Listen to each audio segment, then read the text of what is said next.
Okay, so this would be matrix, right? Yep.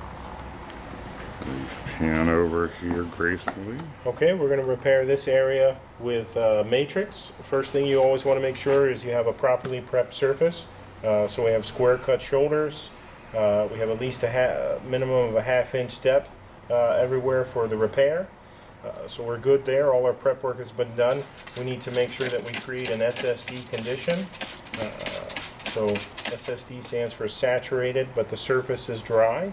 So we're going to flood the patch with water. We don't want any pooling water, so any water that will sit there and pool, we're going to want to remove that with a sponge, but we do want to make sure that we saturate the substrate.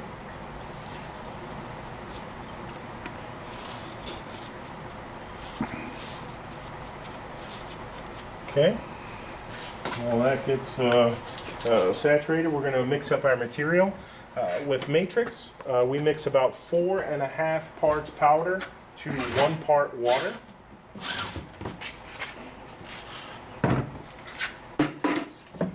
Forgot to get my scoop.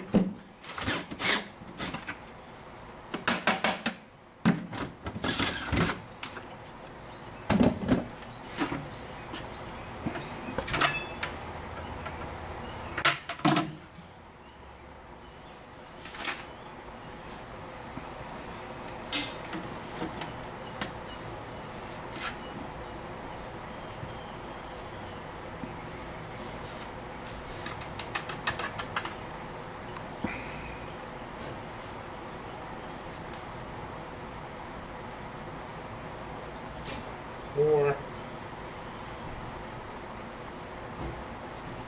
half.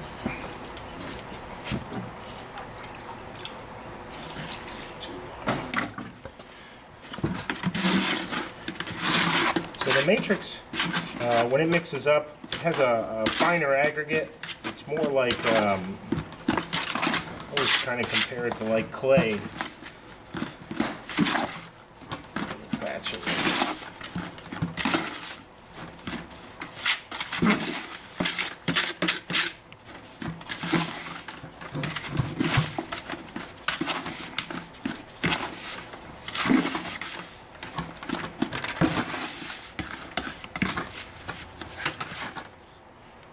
Scoops must have been a little heaping because we need a little bit more water here.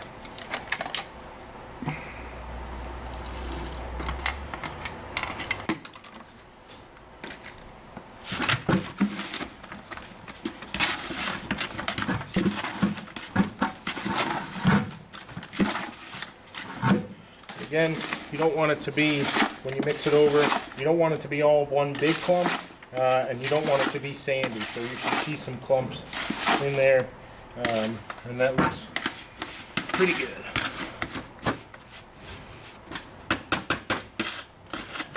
We're going to want to create a putty coat. That dry material can't go right onto the substrate, so we're not going to get a bond. This doesn't use any polymers for a bonding agent, so we need to create a bond by making a putty coat.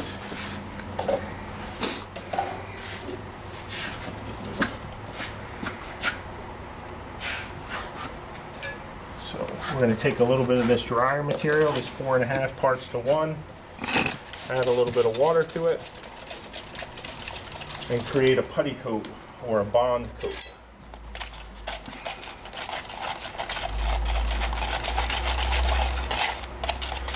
Now, in the concrete world, they call this a slurry coat. We don't like to call it a slurry coat because a slurry coat is usually painted on very, very thin. We want to make sure that this has about a 1/16 of an inch thickness to it. Hold it, okay. So again, make sure I have an SSD condition. I have a little bit of drying out right here, so I'm going to give it a little bit more water to make sure my substrate is fully saturated. And then I'll just dry up the surface with a sponge. Make sure there's no pooling water.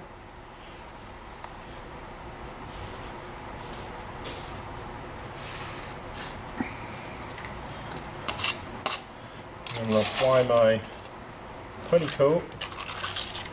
very, very thin. 1/16 of an inch, but I need to make sure I get it on all the shoulders.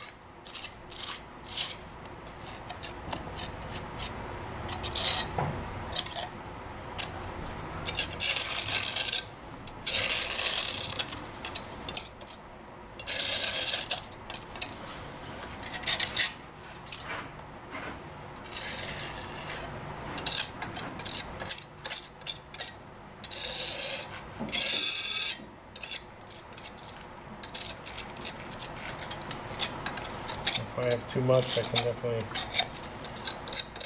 remove that.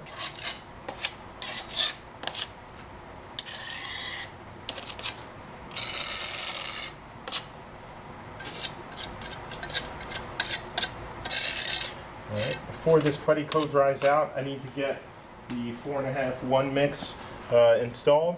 I'm a righty, so I'm going to work right to left. Take some of the material. Scoop it out. I'm always going to be working back into the substrate. Make sure I get good compaction. So cut off what I need. I want to overbuild. So I want to build out beyond the profile of the substrate I'm patching.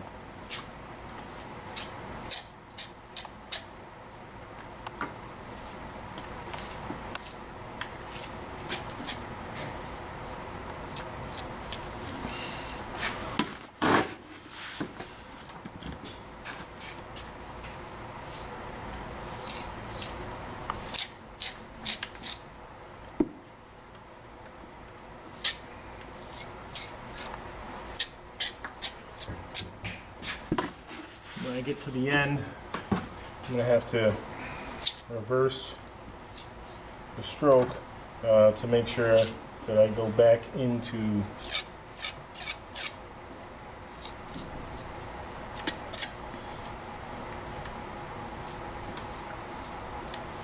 make sure all these corners are all the way built out.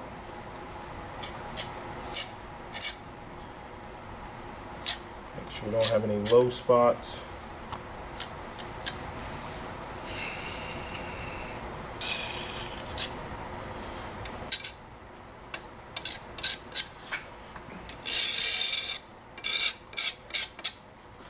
Okay, so now I want to clean up around the repair. I'm going to find my edges.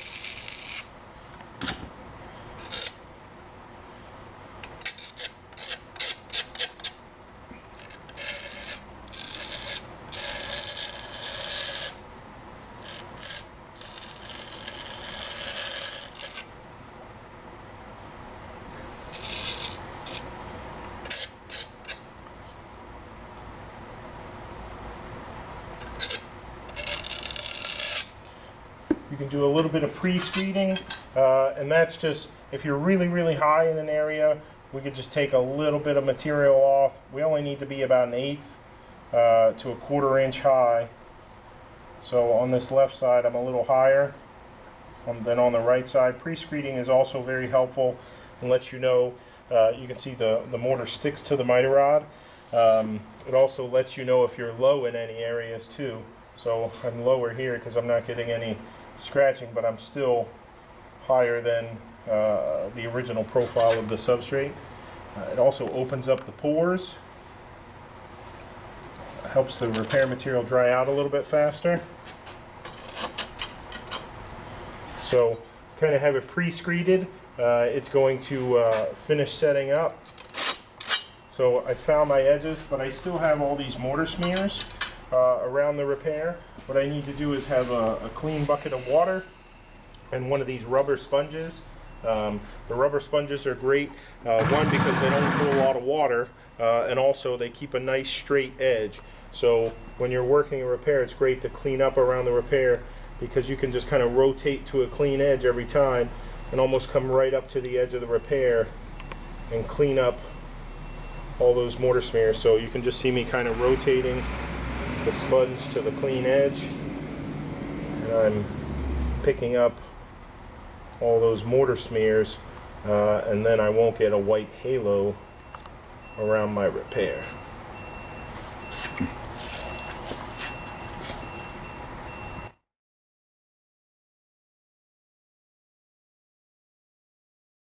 So again, always rotate to the clean edge.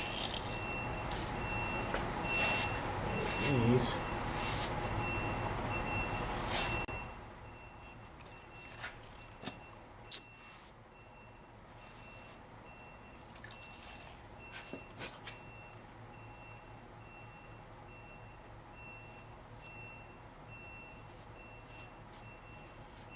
Then on the back side here.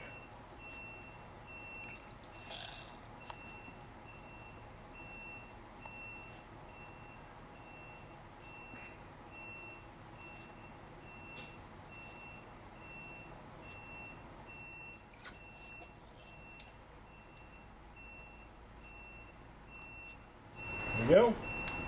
Now it's prepped. We're going to allow that to set up. The matrix tends to set a little bit slower versus the mimic. On a very warm day, this may be ready in a half hour to 45 minutes. But you know, typically it's you know, on normal days it's 45 minutes to an hour, and it's ready to do a finished screed. We'll know it's ready to screed because you saw me screeding earlier. There was little to no sound of screeding. Everything stuck to the miter rod. When it's ready to screed, it's going to sound more like this, like scraping stone.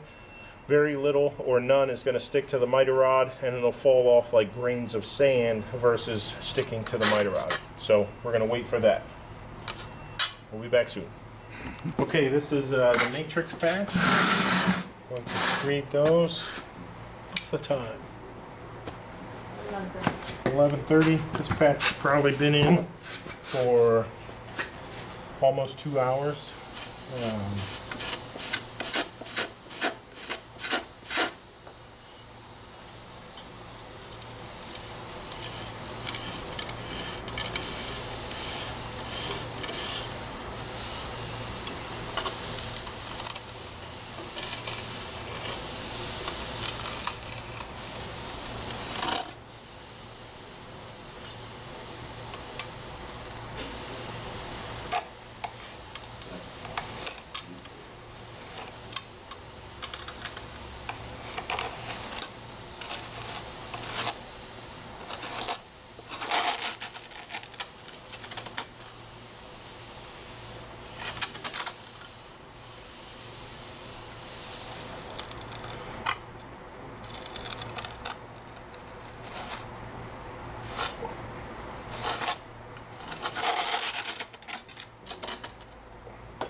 Matrix is nice. It always gives you a very nice, tight texture. You know, very little. You can finish it very, very smooth. You know, to create some texture, you could give a, you know, a little bit of, you know, stippling with a brush. But typically, you know, your typical screed gives it a nice, tight finish. So. You don't need to do any additional troweling. Comparing it to the mimic has more texture to it, more kind of voids where, you know, some of the paste doesn't stick or around the sand. You just kind of have a little bit more of a void, gives you more of that texture because of the larger aggregate protruding from the mortar.